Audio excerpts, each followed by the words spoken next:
এবং বিষ্ণু সাল্লাল্লাহু আলাইহি ওয়াসাল্লাম বলেন, আজান শোনার পরে কেউ যদি এই দোয়াটা পড়ে, আল্লাহুম্মা রাব্বা হাযিহি দা। ভাই আমি একটা কথা বলেছি, কথাটা ভাইরাল হয়েছে অনেক মানুষ। এবং বিষ্ণু সাল্লাল্লাহু আলাইহি ওয়াসাল্লাম বলেন, আজান শোনার পরে কেউ যদি এই দোয়াটা পড়ে, আল্লাহুম্মা রাব্বা হাযিহি দা। কবরের চাপ থেকে কারা রেহাই পাবে? একটি বক্তব্যে শুনেছিলাম কবরের চাপ নাকি সবাই।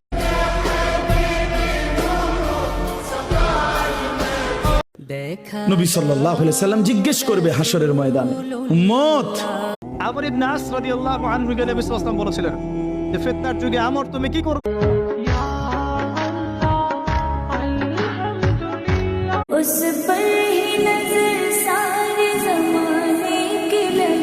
নবীজি বলেছেন একজন মানুষ যখন মারা যায় সাথে সাথে তার পরকাল কিয়ামত। আমার বান্দা যদি আমার কাছে আসতে চায় তাহলে সেজন্য বেশি বেশি নফল ইবাদত করে।